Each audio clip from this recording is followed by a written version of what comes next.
Robert Bowling from Infinity Ward. He's the community manager there. We're going to check out the game. It's the same demo that they showed during the Microsoft presentation. It's the same level, but we're showing the bits that we cut out at the Microsoft conference. So the extended director's cut. Exactly. Okay. So no interest of time here. Give us a little quick background. Pick us up on where Modern Warfare 2 extends the story from Modern Warfare 1. All right, so Modern Warfare 2 is a direct sequel to Modern Warfare 1. So this story picks up where that one left off. So in that one, you end on the bridge, the fate of some of your squads, up in the air. You kill Zakiev, and that killing of Zakiev, your actions in the first story allow Makarov, the villain in this one, to take power. So now your action has created this new evil, which is much more powerful and much worse off than Zakiev ever was. He kept him in check. So actually, let's be more specific. Give us a context for who's Roach and why is he hanging off a cliff right now? Roach is your player, so that's who you play, and he's a rookie in the Task Force 141, which you play as in this game. And Soap, who you played as in Call of Duty 4, is now your captain in the task force. So they're here. They're trying to sneak their way into this Russian base to destroy a satellite, which you'll see coming up. So we start off here with some ice climbing. What's the motivation behind putting in something that seems a little bit out of keeping for the kind of paced game that Modern Warfare has been before? Well, I mean, we're all about variety, and not only in like the environment you go to, and not only variety throughout the entire campaign, but variety in a single level. So you have this ice climbing. It's all about immersing the player into your character. So, I mean, something we did a lot in Call of Duty 4 is you're always in the point of view of your character, even when you're dying from radiation, even when a nuke just went off, even when you're being assassinated as a president. We never take you out of that moment. We're not big on cutscenes. We're not big on ever taking you out of the moment. So that's just in the vein of that. And it's just, more variety. So you have this, you have your stealth, your classic action, your snowmobiles. We saw some cues there on how the ice picks work. Can you talk about what he's actually doing to climb up the wall there? And also, it looks like at the very end, you might be able to use those as a weapon. Well, to start off, they're the left trigger. So it's left trigger, stick one in, right trigger, and it's all interactive. So you notice the ice is cracking when he sticks it in. If you don't move up long enough, it's going to break away and you're going to fall. Or if you ever let go of the triggers, you're going to fall. And even that jumping, you have to jump and actually stick yourself in there. As for using them as a melee weapon, I don't know. I mean, you just got to take it as you see it. So what happens when you just start spamming the triggers? Is there a danger of screwing up your climb that way, or? There is. I mean, if you spam it or not focus on what you're doing, if you're just trying to, not be in the moment, you'll definitely fall, break away. Tell us more about this very Aliens motion tracker-esque device you have attached to your rifle. Well, this is the heartbeat sensor, and so we do a lot of stuff with weather effects, and that's again just going into the variety of gameplay, of subtly changing the gameplay. So it doesn't have to be a drastic feature. I mean, this is something subtle that works really well for this level. So later on you'll get the blizzard, and the heartbeat sensor helps you pick them up. I mean, it's not UAV, so you can use it indoor, outdoors. It's just cool. So how much of that is going to be incorporated into the game in other ways?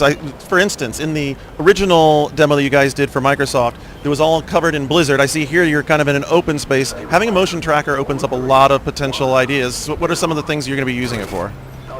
I mean, it's good to get to jump on enemies. It's great for the stealthing when it is thicker. We're going to use it in some other places too that we're not talking about today. Figured that was where we were going to wind up with that.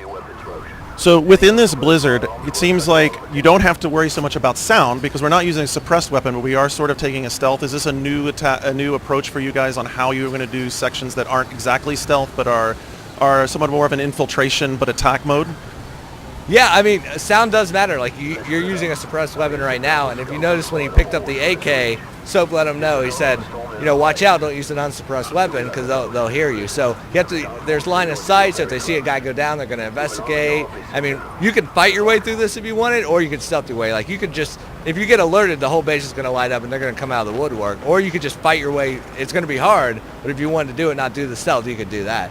But yeah, we're playing away with a variety of gameplay that lets players play how they want to play and not just rely on these scripted gameplays. One thing I noticed is this mission feels a lot like All Gillied Up, and that you had, Price right now is the Macmillan to Price at the time, telling you go kill that guy, pick up that weapon, don't you do that kind of thing.